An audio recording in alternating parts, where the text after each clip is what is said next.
Well, I take a rather different view, of course, to the energy bill. I think it's an horrendous bill. It's 379 pages. There's 144 pages of amendments have been laid, many of them in my name. It's really a bill of yesteryear.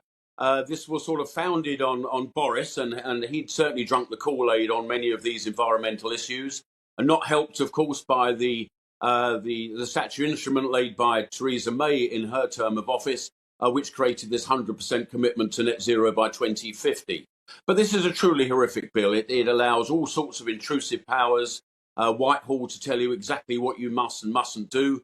I mean, I would rather it was scrapped and we start again. There's bits in there about new regulators for carbon capture and storage. Well, that's all very well. Why not let's just have a very simple bill discussing carbon capture and storage? This has become what I call a Christmas tree bill with all sorts of baubles all over it. But now this one, Andrew and Bev, this will make your hair curl. I'm particularly concerned about clause 248. It's helpfully called sanctions, so you know what's in it. Let me just read out what I find completely offensive.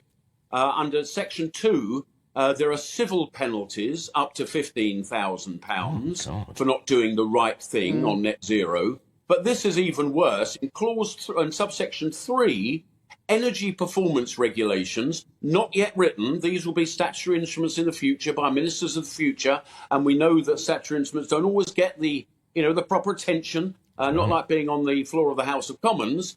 But energy performance regulations may provide for criminal offences with imprisonment for up to 12 months. What? Now, I'm appealing to the Speaker to allow my amendment to actually take this out of the bill. Now, let me give you an example. I don't know about you, but I rather like Shawshank Redemption, a great film. It's in my top 10 list. Just imagine the old lags of the future, and they're discussing around the dinner table. Well, what are you in for? Oh, well, I did a benefit fraud of 50 grand, got 8 months. Well, what about you? Oh, dangerous driving, caused serious injury, I got 6 months. Well, what about you? Oh, well, I lost my business, home's gone, family's disappeared, I had to put 20 people out of work, all because I didn't have the energy performance certificate required, and I got 12 months. I mean, I'm a conservative for freedom, not to put people in prison for not adhering to this new net zero religion. This is a horrific bill. It should be scrapped.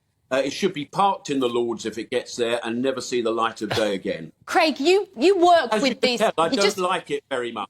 Well, no, I love it. I love what you're saying here. But so you work with these people, you work with these MPs who, as you say, have drunk the Kool-Aid. I would say they've just been, as you say, part of the religion. It feels like the green agenda can feel like a cult, but it is a global cult, and they are not alone. There are politicians and prime ministers and presidents all across the world who believe in this.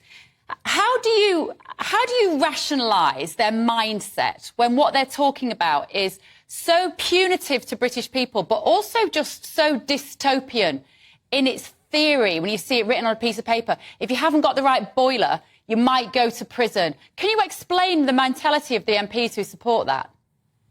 Well, I wish I could. Unfortunately, I think a lot of this came from MPs and politicians who are no longer with us, i.e. Boris. I mean, Boris had great strengths, but on the whole environmental issues, he went completely overboard. You know, the COP26 saddle, he rode it rather enthusiastically. But, you know, I always keep my discussions with ministers fairly private. I'm always one for discretion. But I do get the feeling that they've been given this menu. They don't know quite where it's come from. And from what I get, they don't really much like it. So we've got a new Secretary of State in Claire Coutinho. I don't know the cut of her cloth on issues, but she's laid a lot of amendments today. It's got to go to the Lords yet, where, you know, hopefully, just like well, sadly, in some respects, the Kept Animals Bill, the Retained EU Law Bill, got completely changed in the House of Lords at its final offing. And I certainly hope this bill will go the same way. But, you know, we can have a discussion about banning cars. I'm opposed to that. Banning oil boilers in 2 years or two and a bit years' time. I'm opposed to that. We can have all these discussions about, you know, the fear factors, the climate change, the fires in Rome, whatever you like. But we represent 1% of global CO2. You've got developing nations around the world are going hell for leather for cheap energy to get industrial growth and to bring their populations out of poverty. But we are going the opposite way. And this energy bill, you know, with new heat areas, which would allow the regulators to come into your home for any purpose. There is some very serious, nasty language in this bill, and I want it stripped out, and hopefully this bill parked, and we can think about this again rather more rationally in terms of costs, outcomes, practicality, what it means to the UK economy, because sadly this energy bill does not do it. We'd love to talk to you a lot more about this, Craig, because there's many things. Just very briefly tell me what you think about the idea it's going to be much easier now to build a wind turbine onshore. But also we've got to ask you about these devastating headlines on just about every front page. Concrete crisis on the front of the Telegraph. Tories have put sticking plaster on risky concrete at the Times. My own paper, the Daily Mail, one of the more loyal papers, says it's all about what it's just calling a shambles. It's a shambles. This government is in complete chaos, isn't it? Well, I think it's been very unlucky with the RAC issue. This could have landed on anyone's lap, either the previous government, this government, or the next government. Yeah, but they have had quite a few warnings, Craig. Well, we have. I mean, what I cannot understand is how on earth any building reg, any assessor, when these buildings were put up 30, 40, 50 years ago, could have thought that this compound, with a known short longevity of 30, 40, 50 years, could ever have been used. Now, I understand, Andrew, and this is quite interesting. I'd like to know where this debate is going in Germany, because their post-war rebuild is full of this stuff, even more than we've got. But one thing I'm a little bit,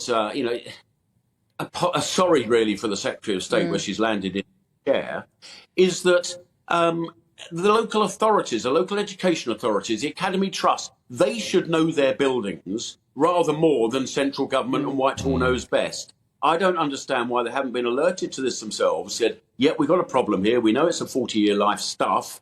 We've got problems. We'll put the grant application into the Department for Education for a rebuild. That bit of the puzzle doesn't seem to be done. But you're quite right, Andrew. This country yields up liabilities every day of the week.